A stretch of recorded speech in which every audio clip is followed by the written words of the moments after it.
This is the market update that you might not have been expecting. This is your November 2024 housing market update. Make sure you stay around for the end because there's some very interesting things going on right now in the market. Now, obviously, being November, we've got a lot of things going on in the overall economy, which I'm not going to touch with a 10-foot pole. I'm just going to talk about our local housing market here in Orange County. Okay, so the first category that we are going to look at is new listings. This is the amount of new properties that were put on the market in the last month. And we had a 7% increase over what we saw this same time last year. Now, 7% is not a huge jump, but it's really good to see this actually going in a positive direction. So we're seeing a little bit more homes coming to the market, which is going to lead to number 2, which is the available listings. This is the total active listings on the market right now, which has hit the highest number we've seen in 2 years. Since the winter of 2022, we have not seen this many homes on the market. So this market update has us at 4,500 active listings on the market right now. Now, if you've been following along for the last 2 years, this is double where we had your active inventory for the last couple of years. We've been in the 2,000 range, and there was a few months where we were under 2,000. Now, let's put this all in context. I'm going to put a graph up here on the screen that shows if we zoom out, let's just say the last 5 years, a normal, healthy Orange County real estate market has somewhere between 6,000 and 7,000 active listings on the market at any given time. Now, 4,500 sounds like it's not very much in comparison to that, so we are still quite a bit lower than a normal market's inventory. But we are double where we were at before, which was a crazy low market, which is why we've been in the type of real estate market we have for so long. So active listings are increasing. This is super good news. We are moving closer to a neutral market. Now, this isn't going from a crazy seller's market that we have been in for the last couple of years. We're moving more towards neutral, which is good for everybody. Now, number 3 is days on market. There is a 41% increase on the days on market from this time versus last year. Now, that sounds like a crazy number, but again, let me give you some context. The 41% increase, days on market went from 12 all the way to 17. So we had a 5-day increase over the last year on days on market. Now, I will say, this is incredibly misleading from what we're seeing going on in the market. There are 2 totally different markets that are happening right now in the Orange County market. Market number 1 is the homes that look good and are priced right. They are selling very fast, and they are selling very close, if not over, asking price. The second market is the houses that don't look so good or aren't priced right. I guess you could throw a third thing in there, is they're under marketed dramatically. These homes are just straight up not selling. These are the houses that are on the market for 30, 60, 90 plus days with price reductions coming down. And you have 2 of these totally opposite markets happening at exactly the same time. Now, the reason I share this is because the days on market number that I just shared of 17, yes, it is increasing, but it's only showing you the days on market of the homes that are actually selling. The active days on market, meaning the days on market for the homes that are actively on the market, is way higher than 17 because those homes just aren't selling. So we're going to keep seeing this number go up, and I'll got some more context for you in the summary in a minute. Now, the next thing we're going to talk about is price, which everybody's always interested in, and this is interesting, is we have had flat pricing for the last 90 days in a row. The last 3 market updates, we have pretty much had the same median price point. We don't normally see a flat line for 3 months on pricing, but again, I think there's a couple reasons. Number 1 is that the homes that look good and are priced right are actually selling, and they're selling at a reasonable price, and they're holding firm on market value. Now, the homes that aren't selling are going to sell below market value. So if you are a buyer, again, stick around for the summary here, but your overall price is still holding firm, and that $1.15 million is that median home price. I'm going to slide a pro tip in here as well too. If you are a buyer, go look at the ugly listings on the internet. If you're looking at a listing and it's got pictures, I'll put an example up. If you're looking at a listing like this online and saying, I'm not going to go look at that, go look at it. If it hits the specs, if it's in an area that you want, if you could kind of sort of maybe think about going and looking at it, just do yourself a favor and go look at it. Homes that are marketed very poorly are the best possible deals on the market. Absolutely. The current house that I'm living in right now, my wife did not want to go see at all. The pictures were so bad. And then when we went and looked at the property, she didn't even think she had seen pictures of it. That's how bad the pictures were. She loved the house when we saw it in person and didn't even want to see it. And that actually happened in our last 2 houses.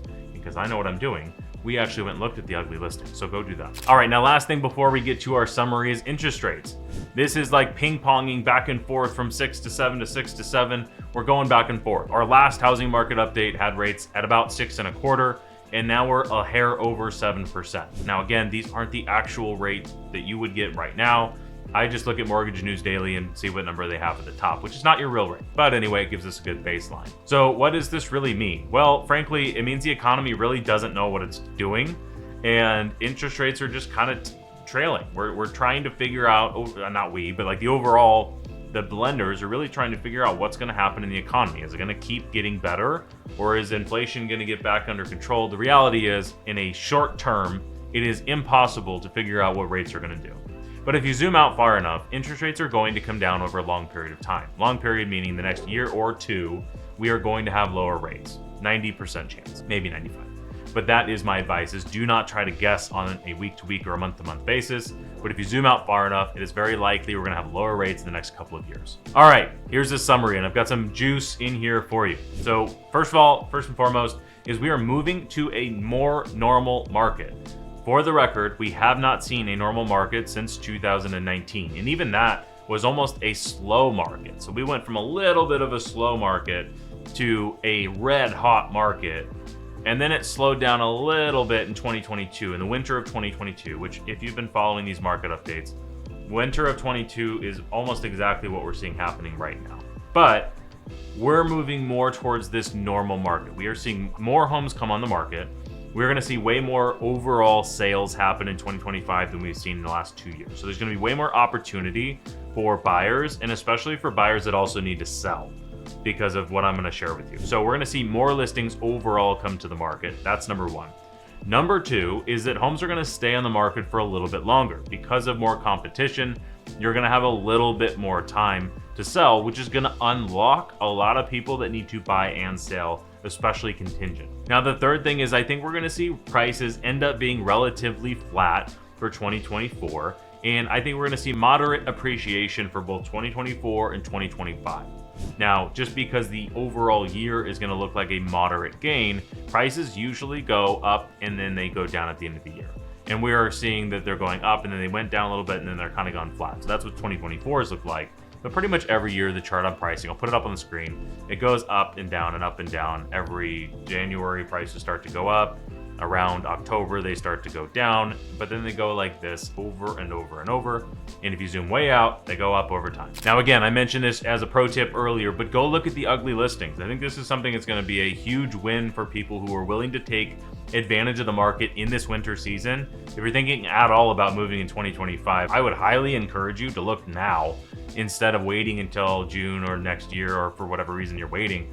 You probably have a reason you're waiting, but if you don't, and then you just want to wait till next year, I'd go look at some property right now, especially those houses that don't have great pictures, that they're kind of getting left behind, because those are screaming deals right now in the marketplace. Now, if you want a turnkey property, if you're looking at a listing and you're looking at something that looks good and is priced right, be ready to move fast. These are the houses that are selling very quickly in the market, which is keeping that days on market average being low. So my advice to you, if you're really thinking about taking advantage of this winter market, is do everything you need to do to be prepared for the market. I highly recommend you scheduling a buyer strategy session with one of our agents. If you want to do that, go to onyxhomes.com/buy and drop your information to set up your strategy session. But anyway, my advice for you is to go get ready for the market, because if you fall into, remember there's 2 markets going on. If you fall into this type of property, you're probably going to have to move fast, and you want to be comfortable and confident enough to do that. Now, if you're over here on this market, you're probably going to have a little bit more time, but our experience is being prepared to write a competitive offer is always going to get you a better deal regardless. And it takes time. It doesn't cost any money to get prepared as well too. So let me share an example with you. Is we just recently listed a property, and we were talking with the sellers, and they were trying to figure out what work to do to the house. The previous agent they had talked to told them to spend about $125,000 to get the home ready for the market, and then they would sell it for about $1.2 million. Now, we came in after the fact, and our whole entire goal when we're listing property is to figure out, 1, what the seller's trying to do, And in this circumstance, they wanted to sell it for as much as possible. Except our advice was a little bit different. Our advice was to spend very minimal money, about $25,000 to get the home ready to go. Fast forward, they ended up hiring us to sell their home. It is on the market. We listed it for just a hair over $1.2 million. And we get an offer in the first weekend for more than that. Looks good, priced right, sells, and we saved that client $100,000 in repairs that they did not need to do. If they would have done that, they would not have got that extra 100 back. Maybe they would have got $25, $35, $30, $40, $50,000 out of that, but no way would they have got the full $125,000 return. By doing that $25,000, they got more than $100,000 in value. So that's an example that we have right now of a home that looks good and is priced right, and they have the good advice in order to get that home to the market. Now on the flip side, let me give you a buyer example. We have a buyer that followed our proven process. They did their buyer strategy session and took all the advice. They were comfortable and confident and ready to take advantage of the market. They jumped in, they wrote a very aggressive and competitive offer. They bought a home for $45,000 below not the list price, but below the market value price. On top of that, they were able to negotiate a $16,000 concession from the seller to lower their closing costs almost in half.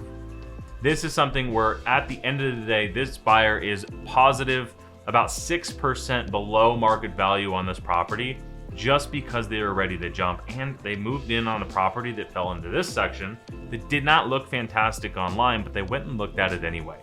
So these are two opposite examples of one, frankly, what it looks like to work with our team, where we made our seller a whole bunch of money and saved them a lot of cost and headache.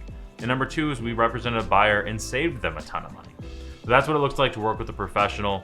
I hope this market update was helpful for you, but the summary overall is more homes coming to the market. Buyers have more to choose from, sellers have more competition, but there's still winners on both sides. And when there's winners, there's also losers as well too. So you want to make sure you have the best possible advice for your next move. If you want to reach out to us, you know how to reach us. Go to onyxhomes.com, click buy, sell, or finance, or search, however we can help. Again, my name's Christian, and I'll see you in the next video.